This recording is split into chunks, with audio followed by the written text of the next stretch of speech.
Ladies and gentlemen, and welcome back on into the Blue Collar Psychiatrist. I am the Blue Collar Psychiatrist, and today we're going to talk about the subject of communication, specifically communication in relationships or potential relationships.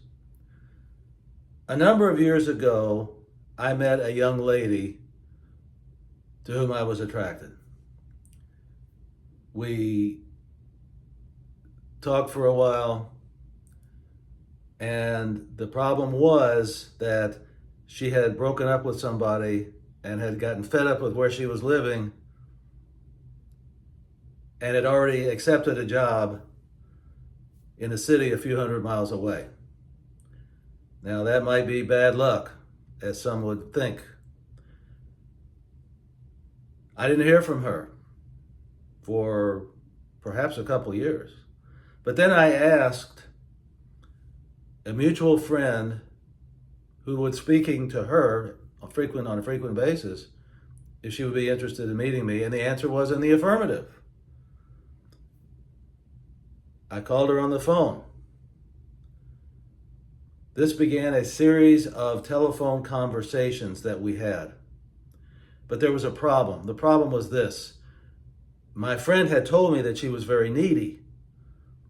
And this came to be true because she wanted to talk 3 times a day. Now remember, we had only seen each other or conversed with each other one time. But she wanted to talk before she went to work, at her lunch break, and after she got home from work.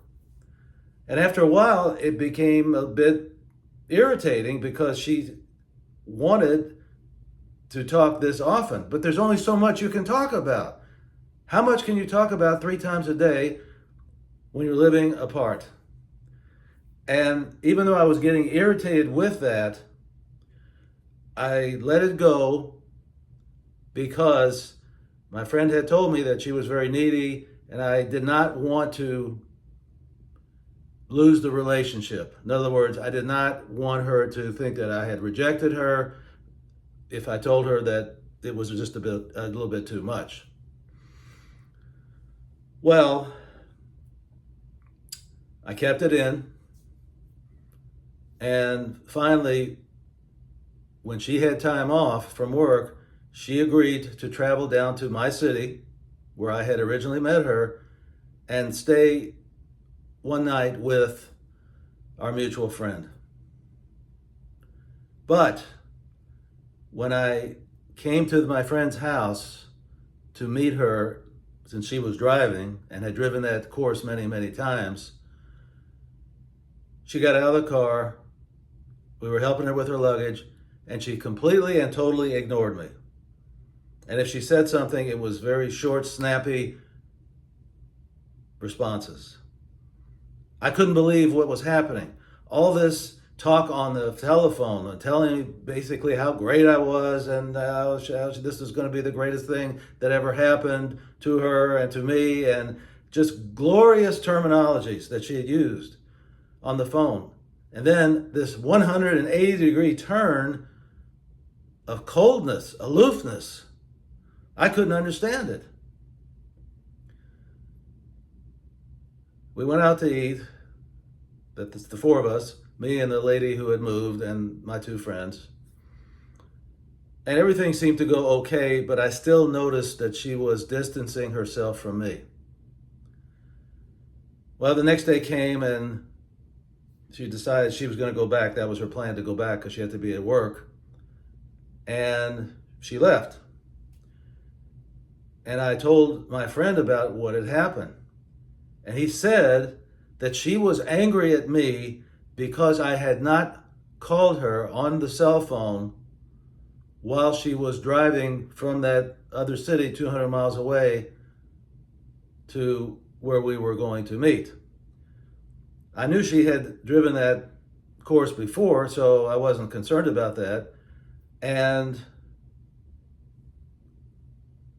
she had this expectation and was offended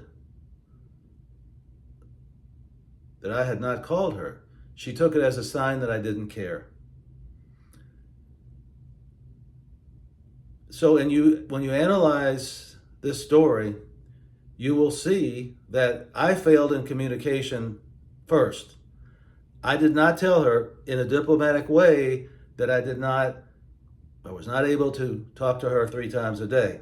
Now, she might have got upset at that point in time when it was just a phone relationship, but I did not tell her, I did not give her guidelines as to talking, how much we should talk.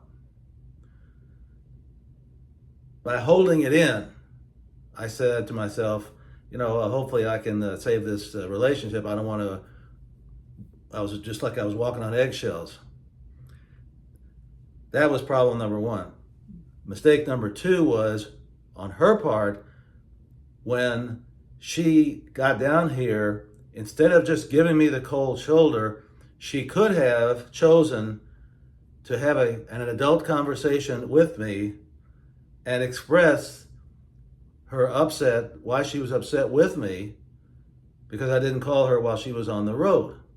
And we could possibly have settled that issue, and perhaps something good would have come out of that. Perhaps I would have moved there or she would have moved here. I don't know. But here's a case where you see the importance of communication. I made an error on my part by allowing it to go on in terms of all the 3 times a day phone calls.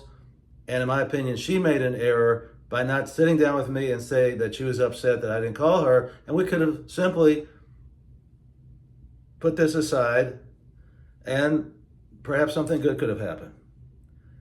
And this is what I want to leave you with in relationships, either at the beginning or in the middle or whenever the relationship is going on.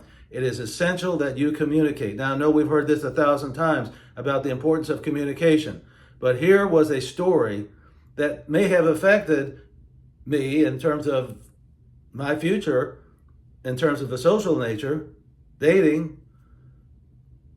Who's to say what would happen had we both behaved as responsible adults and put our cards on the table?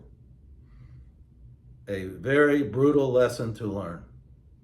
Don't make the same mistake that I did and that she did, frankly. Ladies and gentlemen, I remind you to drink and drink abundantly from the fountain of life. See you next time.